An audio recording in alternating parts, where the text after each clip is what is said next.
Hey everybody, it's Romania Black. So for the past month, I have had a series that has constantly been bombarding me on Twitter. Now, I watch a variety of series on my channel. There are shonen, there are seinen, there are romance, there's action, but I do have a soft spot for yaoi and BL. It's the reason why I have Janu Yaoi on my channel. It's the reason why I do different yaoi series and different BL series and shonen I have a soft spot for that genre in particular. And I like to follow different mangaka on Twitter that create those series. Like I follow Unita Ko, I follow shoujo mangaka Kusanagi, creates You Under the Dawn. I like to see those mangaka on Twitter because they often show like samples of their craft. They show the drawing process. It's really cool. But this certain mangaka I've not been following, but suddenly started popping up all over my Twitter feed. And it started back in March when this tweet showed up where it was about a bunch of dudes and their butts. And I didn't know at the time it was the cover of this series and it was telling whose butt was who. And I was like, well, that's weird.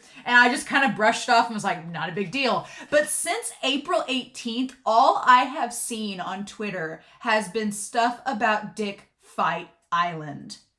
And I feel after 2 months, it's time we talk about it. So, we are going to talk about Dick Fight Island. I do not follow the mangaka on Twitter, but their tweets, somehow the Twitter algorithm has picked them up, and I see their tweets constantly, including this tweet of Colonel Sanders as a hot BL protagonist. Why? Look at the chicken on his sleeve! There's been that, but what really got my attention about Dick Fight Island wasn't the meme that popped up on April 18th. The meme that's been seen all over Twitter and liked 73,000 times, where it was somebody at a bookstore put Dick Fight Island on their recommended book list and used the whole Squidward meme as a ways of promoting it. It wasn't that, but it was the mangaka themselves who decided to post these two tweets. One of which was saying, the very first tweet showed all of the men clad in the armor that is in fact part of this series and said, glad to see my manga is trending. And I was like, oh, that's kind of cool.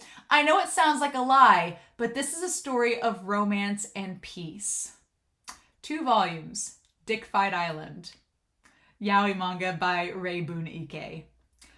And then the follow-up tweet to that was another image saying that volume 1 is a story of struggle with a counterpart from a different culture, while volume 2 is a story of love with a counterpart from a different culture. And at that point, the deal was sealed. I had to read Dick Fight Island. So I went online, I digitally bought the very first 2 volumes. There's only 2 volumes of this series out. And so I want to talk about it. There's been TikToks, there's been tweets, there's been lots of talk about Dick Fight Island. And with a name like that, it's understandable that this series would get a lot of press. So is Dick Fight Island worthy of its name? First of all, does it live up to the hype?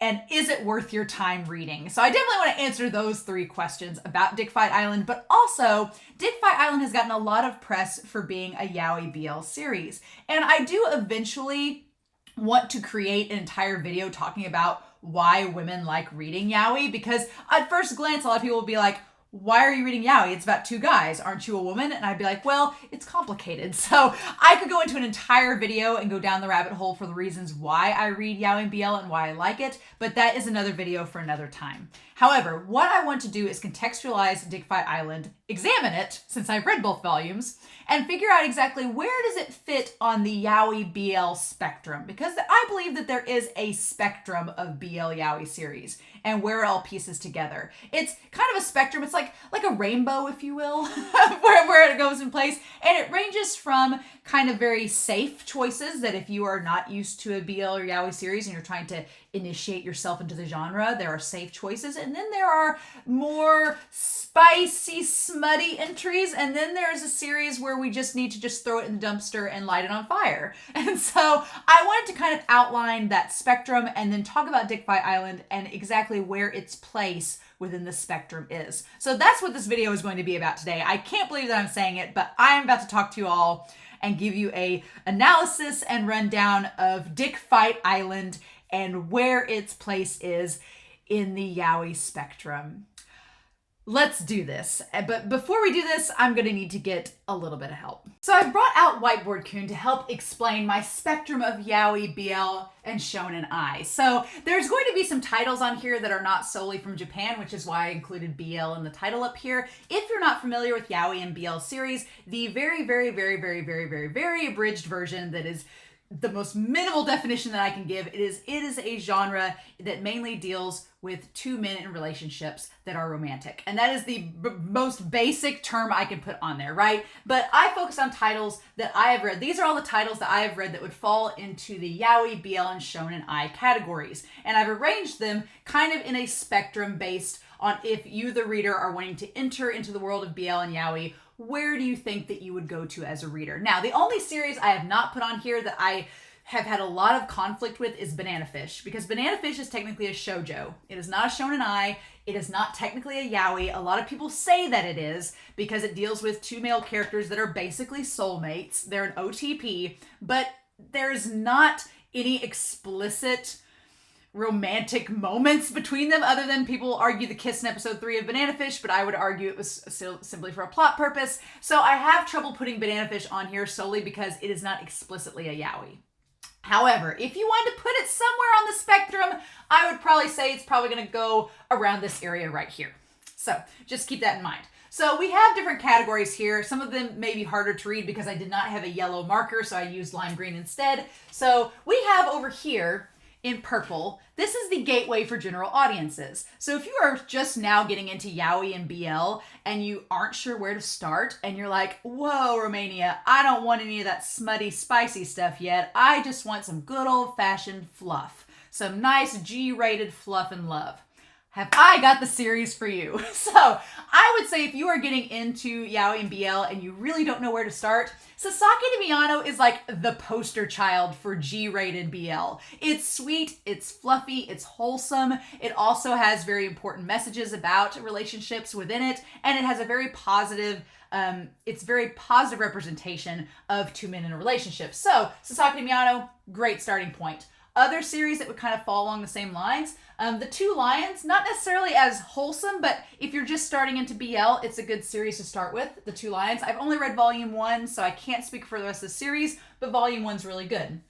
Restart After Coming Back Home. There are 2 volumes of it out right now. It is adorable. It is fluffy. It is wonderful. And it's basically the Japanese yaoi counterpart to the Heartstopper series that is currently on Netflix and that was published in the UK. Heartstopper's adorable. So is Restart After Coming Back Home. I'm going to eventually do a video about them. But if you want a general gateway into yaoi and BL, these are the 4 series that I would start with. They're really good. Now, if you have dipped your toes into the water and you're like, oh, Romania, I think I can handle some spice. I can handle a little bit of relationship spice. What we got? So we have Sugar, Spice, and Everything Nice. These are series that just dip their toes into the spiciness for you, have some scenes, but it's not outright smut. It's tastefully done. Those would be, and I've kind of have a couple that mix into the next category, so we'll save those for next. But we have Fake. For the 1990s, I did it for JU Yaoi. It's a great series. There's some good smut at the end, but it's very classily done. It's very nice. It's mainly the plot that gets you hooked. I love Fake. I Hear the Sunspot is wonderful. It tackles this very interesting relationship between these characters, one of which is starting to go deaf. It's really good. And then you have Tightrope, which is like a Yakuza based. It sounds like it'd be gritty, but it's actually wholesome and extremely adorable. And the pairings they're so cute.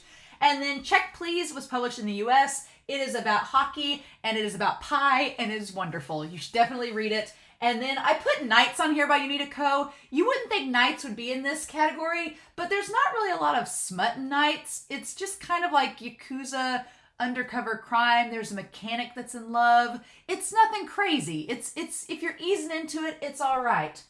Then we get into the green category. Now the green category isn't necessarily spicier than the blue category. However, the green category is let's talk about sexuality and society's issues with it. So a lot of these series deal with sexual issues with relationships, whether it's toxic relationships, whether it's sexual assault, whether it's how homosexual couples are viewed in Japan and other countries. It deals more with the societal issues surrounding LGBTQ relationships. And so there's a bit more heavier themes and tones within them. It also deals with more sensitive subject matter like suicide. So with that being said, I had to put Given kind of in the middle ground spectrum.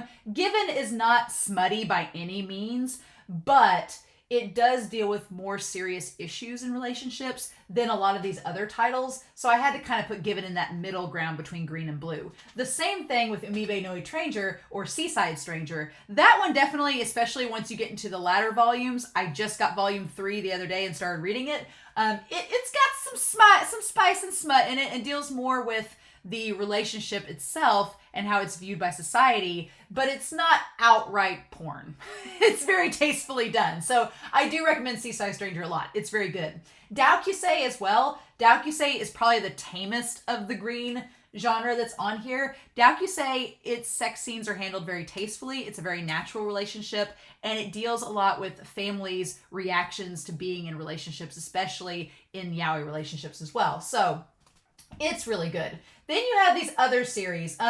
Koi Monogatari or Love Stories. It kind of falls into this side category too. There's not really any smuttiness in it. It's just mainly dealing with how relationships and homosexuality in Japan and Japanese culture is viewed. So that's why it's kind of in between columns here. But these other stories are all romance stories, but they're dealing with relationships and how they differ from heterosexual relationships in the context of the stories that are being told. So we have Black or White, Sayonara Game, Change World, and Love Nest. All 3 of these actually tie together into one story. The threads are all connected. Then we have No Touching at All and Even So I Will Love You Tenderly. Those 2 stories are connected. And then Fuyu no Simi is a branch of Embracing Love, which we'll talk about in a minute. But I put the OVA for Fuyu no Simi over here because even though there's a pretty explicit smut scene twice in the OVA, it's mainly dealing with their relationship in the 1800s or in the early 1800s and how it was viewed. So yeah, that's pretty much that category. So if you want to learn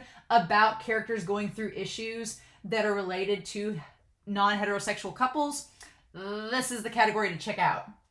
So this one here is hard to read. It was supposed to be in yellow, but I decided to do lime green because I don't have a yellow marker. This is Slow Burns with Surprise Smut.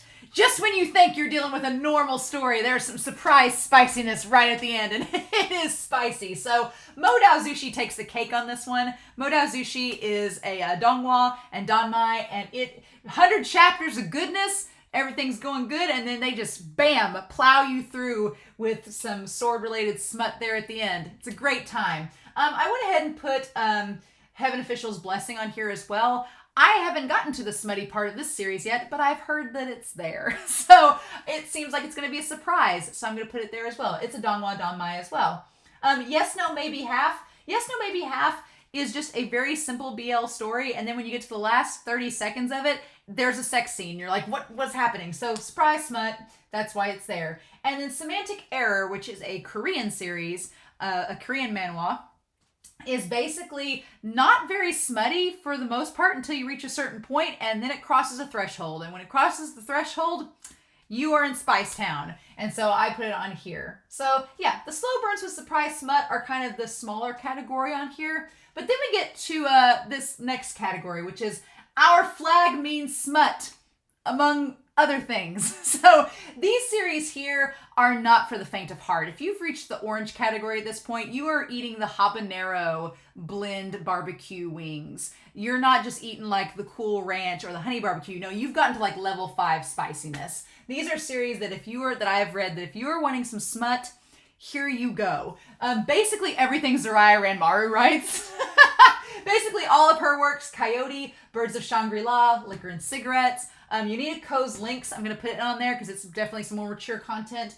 On or Off, which is a Korean manhwa that I freaking love, and I've fallen in love with it the last year, and I will eventually do a video on it, maybe for Janu Yaoi next year. Who knows? It's great, but it is smutty as all get out, so be forewarned. And then Embracing Love.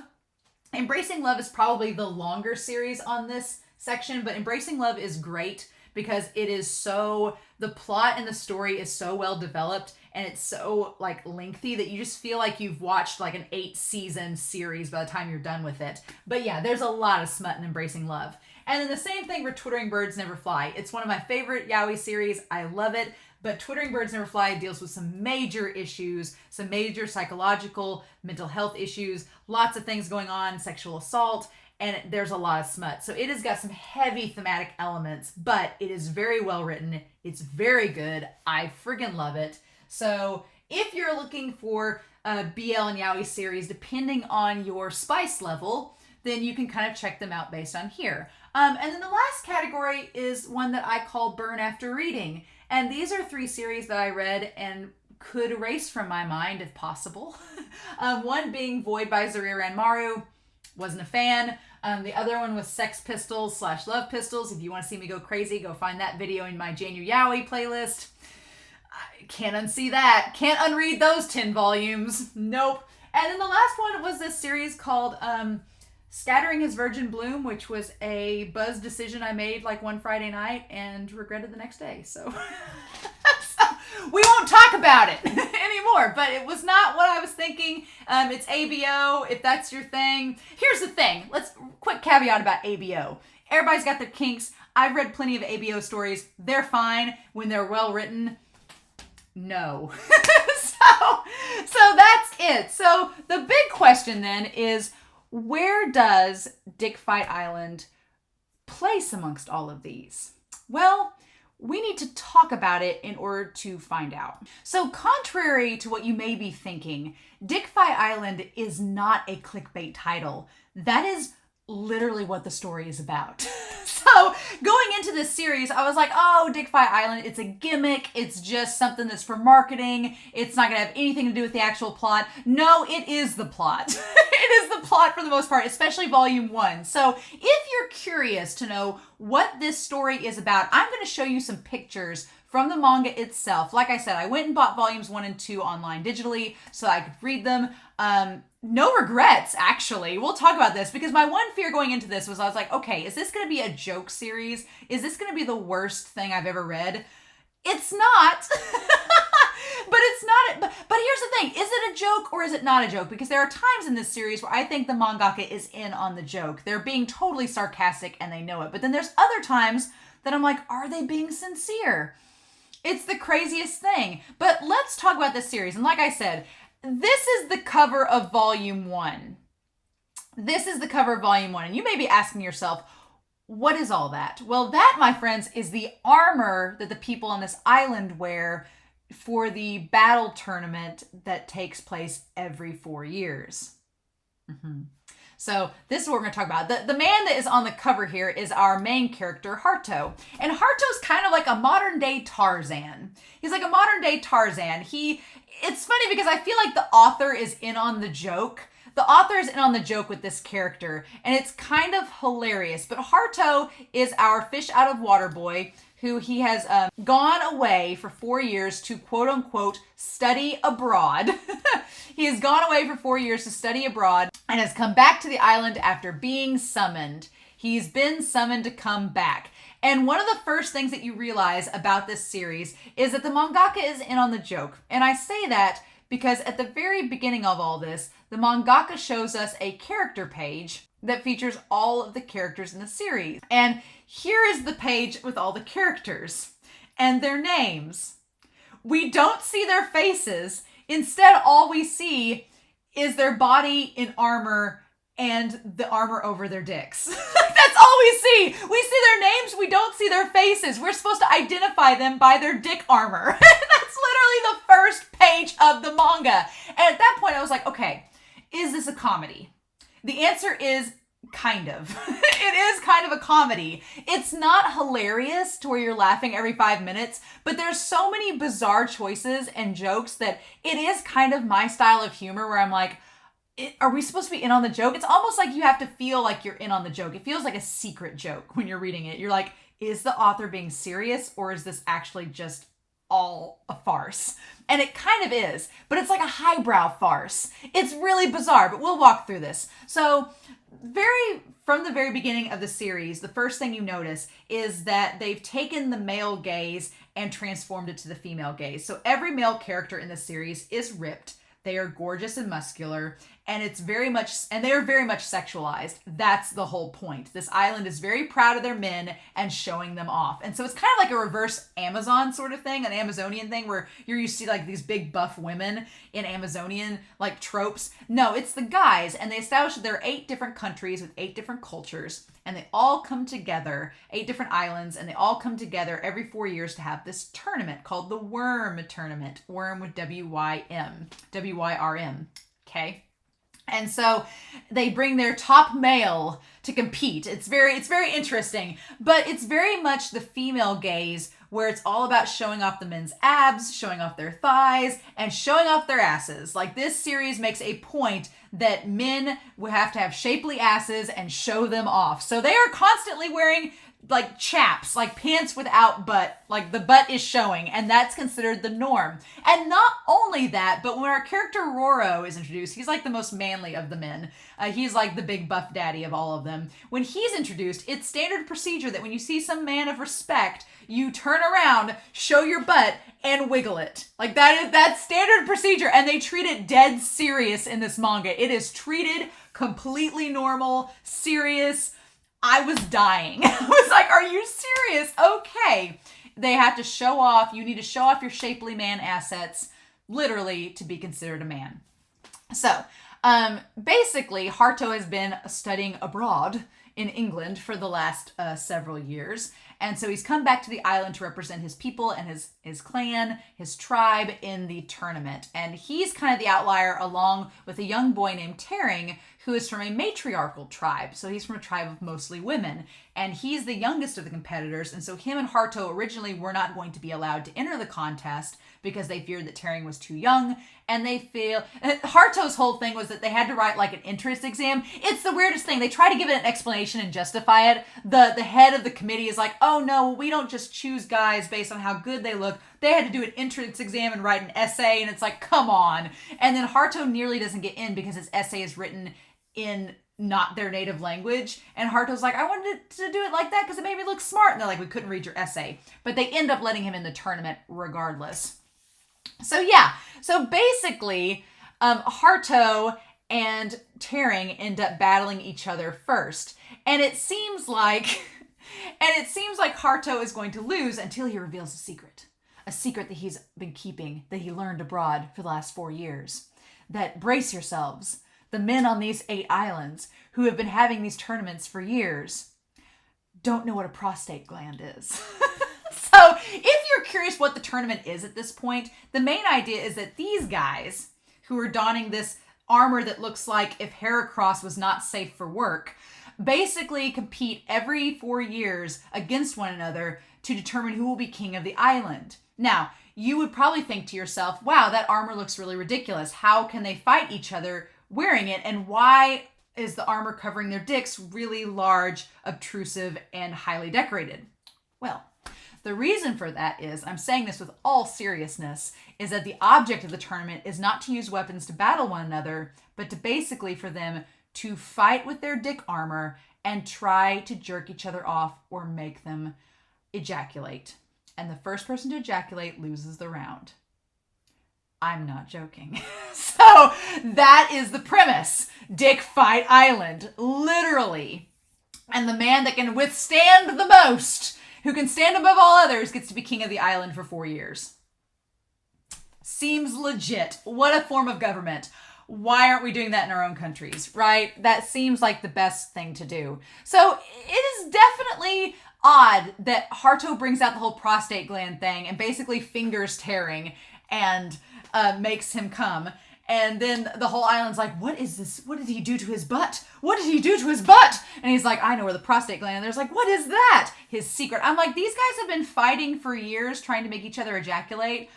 You would think that after probably like the first decade or so, they would have figured out what the prostate gland was. But that is neither here nor there, right? Neither here nor there. Now, I will say that not only is this manga very much not safe for work, highly not safe for work, but even within the context of the manga's plot itself, it is not safe for work because children are not allowed to come to the matches. I was like, oh, good. The mangaka is not letting child audiences come to the matches. But the way that they dissuade the children from coming is the most ridiculous thing. In the first panel where we see everybody starting to gather for the tournament, we see a buff guy where the kids are like, don't be mean, let us in. And he's like, no means no. He says, hold it. Children without the right to bare their asses can't come in. So until these kids are old enough to wear assless chaps, they are not allowed to see the tournament.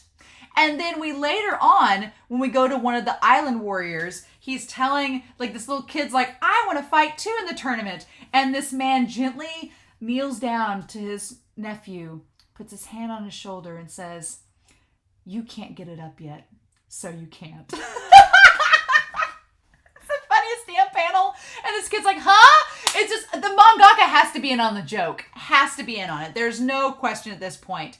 But yeah, it gets ridiculous real quick because you're like, well, they have this armor on their penises, so how are they gonna, no, they like slice the armor off, they like make it vibrate, they make it crack open, penises are flopping out left and right on the page.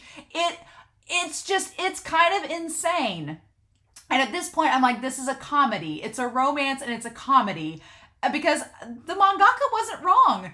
It is literally all about romance and peace and wholesomeness. And I'm like, how? It's amazing. And so at this point, when I was getting into the manga, I was like, okay, I get that it's kind of a farce and it's meant to be funny and it is very smutty, but it wasn't reeling me in. I was like, I need some kind of compelling character. I'm a character-driven person, so even if the plot is kind of flimsy, if there's a character that I like, I can get on board with it.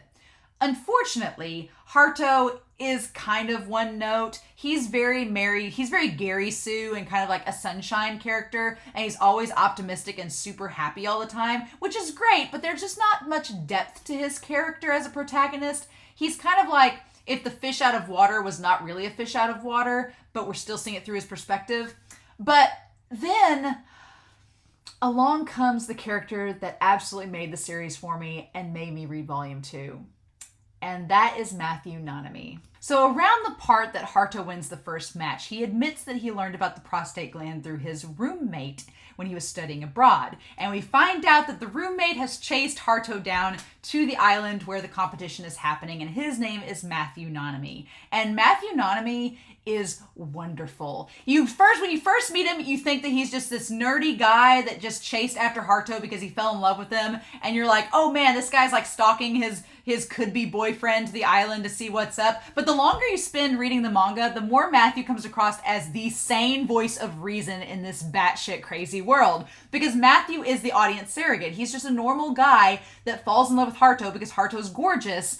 And he's just like, oh, what's up? Like, you're going back to your island? What's this culture? What's this tournament? And he's very much the audience surrogate, finding out about this culture of Haruto's people throughout the manga, and just kind of has about the same reaction as we all do. He's just like, wait, what are you doing? So when we first meet him, he's like, I need to get to this tournament.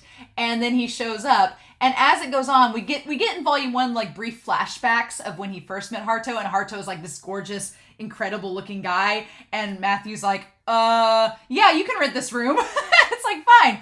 But it's really funny because Haruto and Matthew, they're a really great couple in this because Haruto's so optimistic and sunny dispositioned and kind of naive, and Matthew is very grounded and real and is like, but wait, what are we doing? And so it's really funny because Matthew, I don't think, believed him at first when he's like, a tournament where you guys jack each other off? No.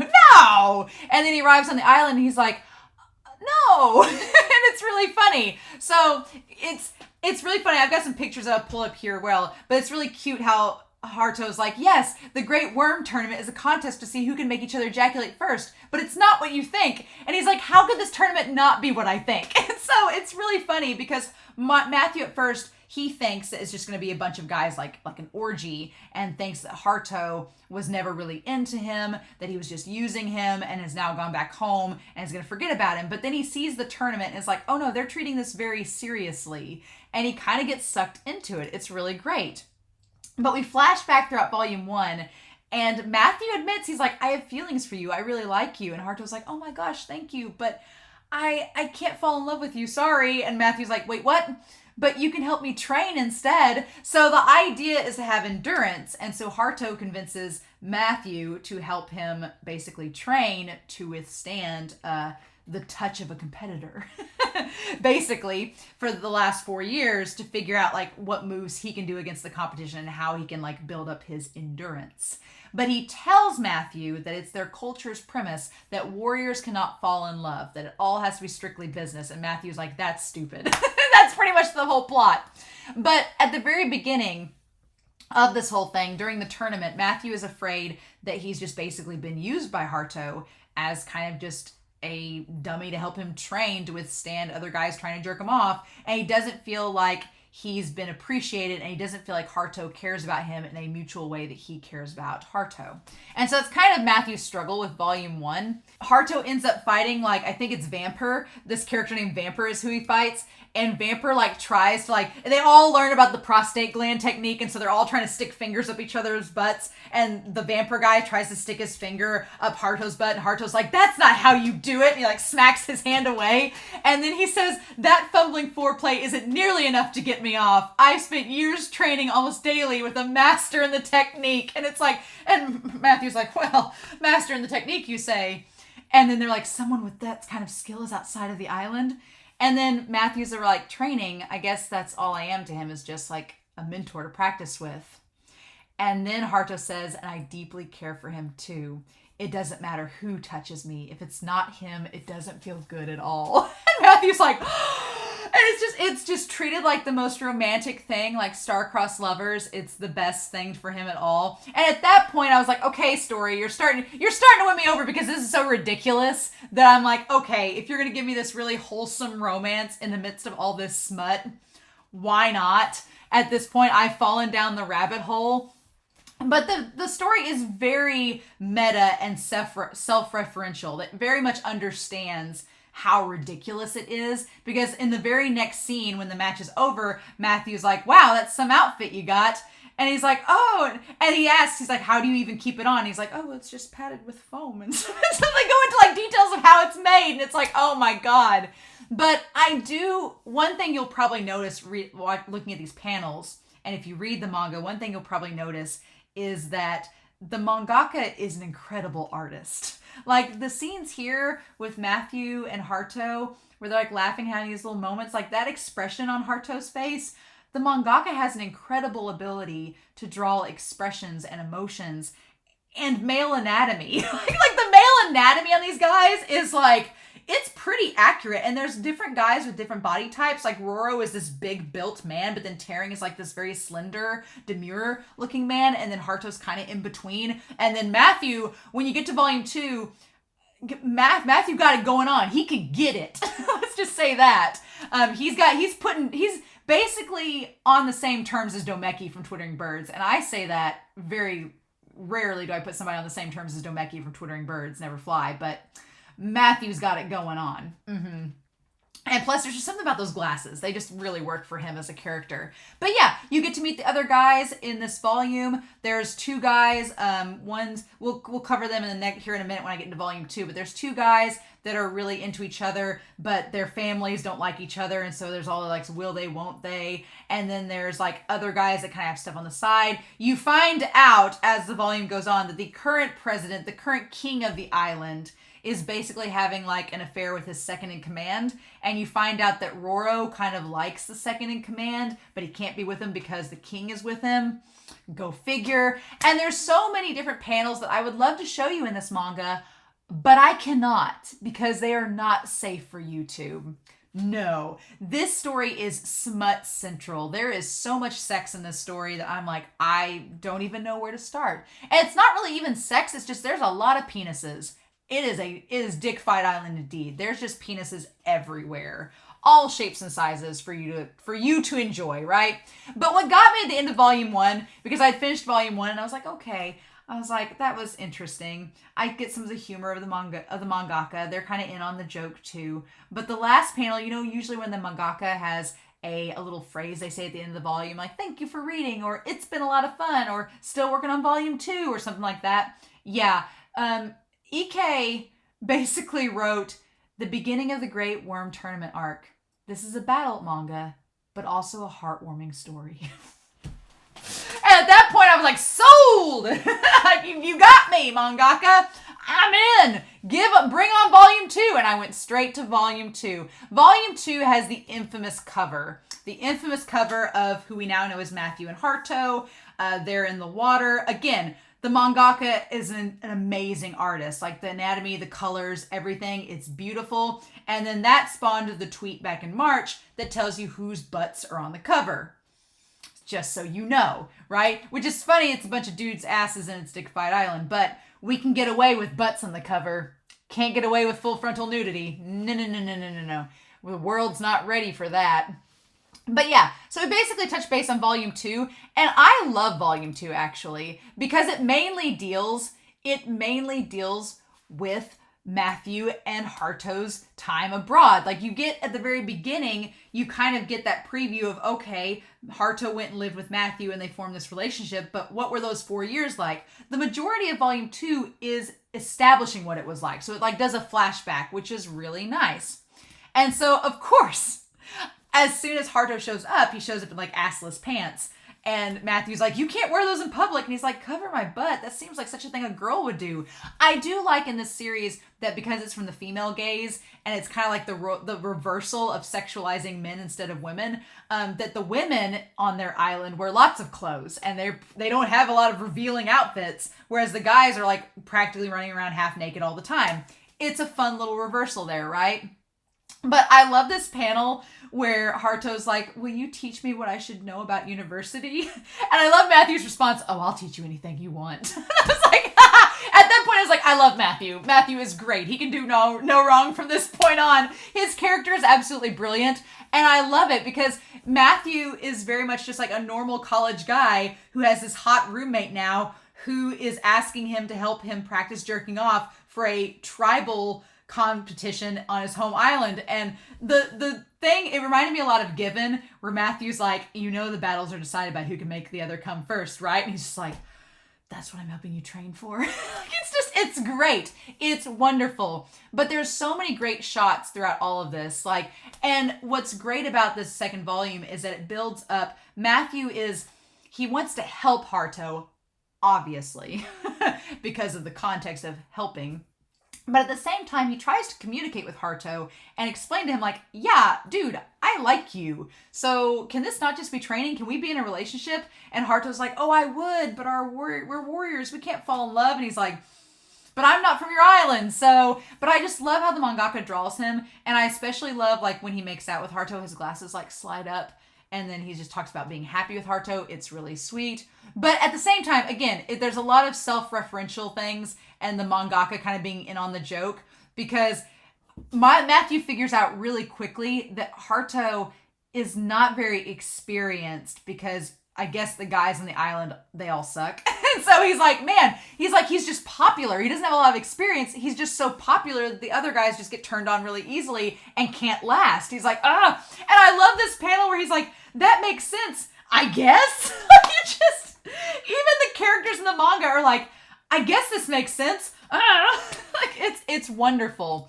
But probably my favorite scene of both of them is when Matthew finally explains what the the zones inside the ass are and the prostate gland, and Harto's expression where he discovers what the prostate gland is. It's priceless.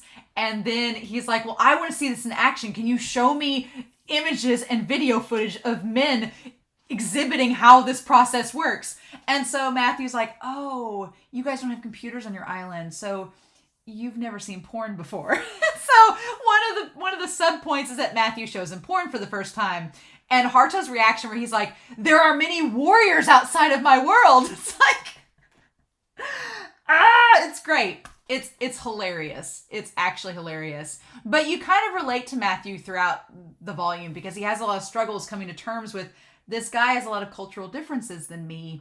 And these cultural differences are making it harder for us to be in a relationship. So what do I do? And I like the mangaka like shows Matthew going through this sense of how do I reach Harto? How do I understand his culture but still be in a relationship with him? Because they both clearly want to be in a relationship with one another. They just have to get past certain boundaries first. But I really love it. And it ties right back to the first volume where it left off at, and it does it very clean and seamlessly. It's great. So throughout the second volume, we touch back on some of the other characters. The one guy he likes, the really tan dude in the series, and I can't remember his name for the life of me, but they basically decide that they're going to get married. It's really cute. They fall in love. They decide they're going to get married, but he can't get the house built up because they're too busy having sex. So it's really great.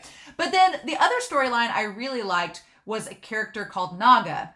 And Naga is from the dragon clan and basically has these cute little dragons just like following him around everywhere, and it's adorable. And it's very like Game of Thrones Daenerys with her babies. But Naga is the guy with the eye patch, and he seems very serious and stoic, but he's actually a huge dork, and he's really soft, and it's really cute. But he likes the character Vampire that fought against Harto in Volume 1. And there's some really cute romantic stuff with them. Obviously, I cannot show you because it's not safe for work. But one of my favorite things is that on the Dragon Island, he's a teacher. Naga with the eye patch, he's a teacher.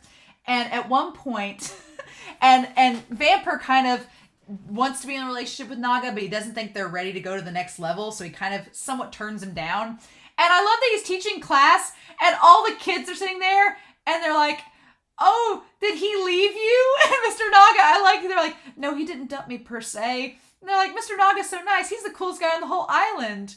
He's like, "We'll look up to you as our clan's chosen one." It's like, they all just hug him. They're like, "We're sorry that you got dumped." And he's like, "I didn't get dumped." It's really cute. As a teacher, I really appreciated that a lot in the manga. It was fantastic. But yeah, so just, it's kind of amazing all the stuff that goes on. I mean, as far as what I've shown you all pictures of, there's stuff Roro, since he can't get with the king's second in command, he gets with this other warrior named Bulan, and Bulan and him have this really estranged relationship. It's kind of weird. And you find out Yuta is the name of the guy building the house that I showed you all earlier. Him and Pisa, they're going to get married. They have a whole issue because Pisa's older brother doesn't like Yuta, and there's a whole thing of like getting your family to like one another, but then he finds out that Pisa's brother is trying to be in a relationship with another guy, and he's like, "Hey, I won't tell if you won't tell," and it's great.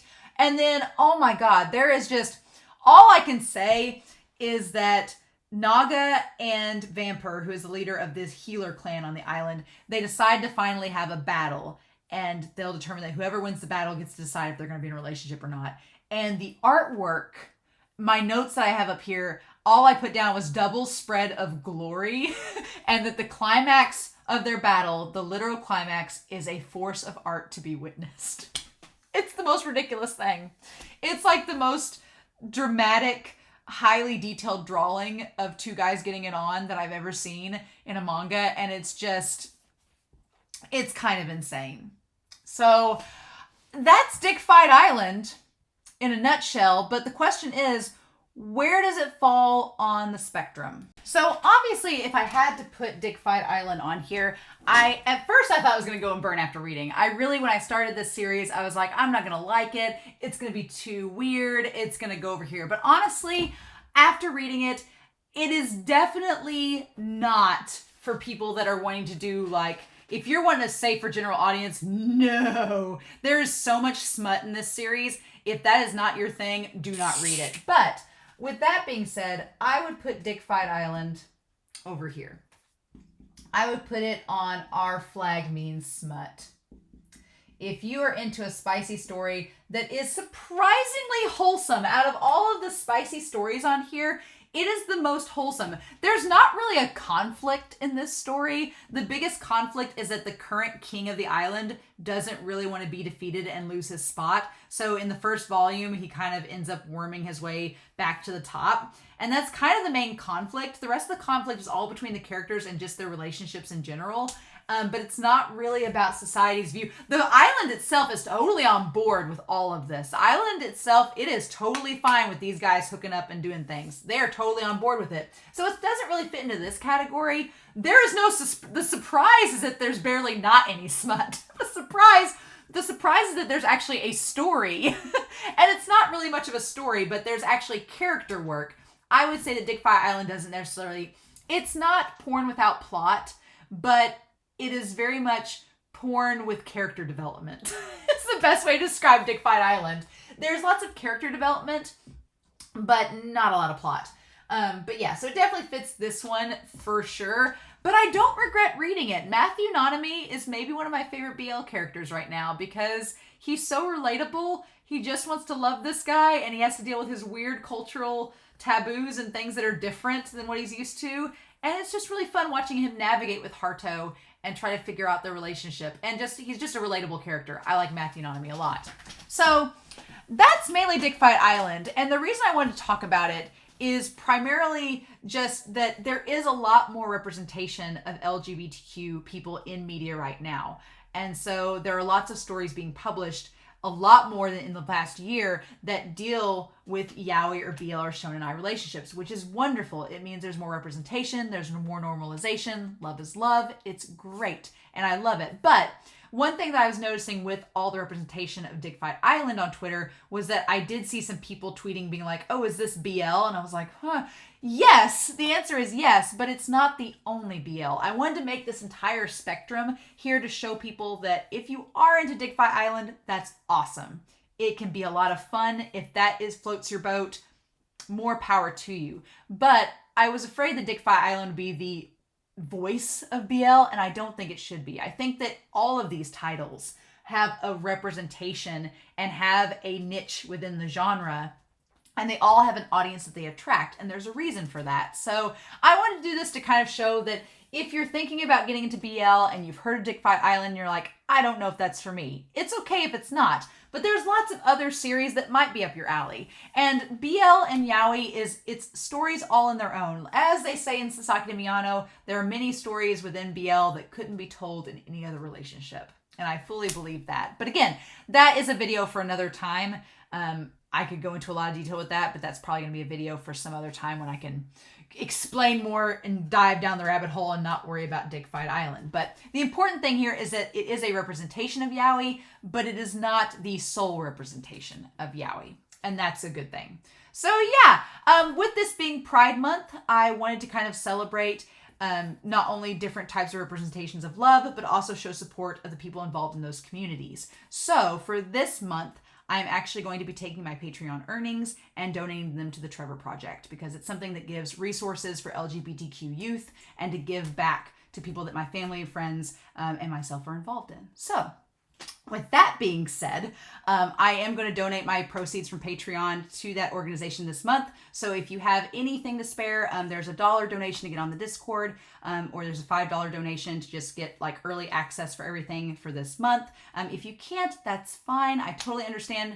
No pressure, but I just wanted to let you guys know I am going to donate my proceeds this month to that because love is love and we should represent and normalize relationships across all borders and across all people and different populations. So with that being said, I hope you guys liked this video talking about Dick Fight Island. It was a lot of fun to make. I had a lot of fun reading the story, taking notes, and constructing the script for this. But yeah, I am hopefully going to have some more BL series and yaoi series that I review this year before we get back to JNU Yaoi for 2023. But in the meantime, I'm curious to know your thoughts about Dick Fight Island and about yaoi and BL in general. But with that being said, I also hope that you have a wonderful week. Please stay safe, take care, and yeah, I'll be back soon, y'all, with more reactions. Bye.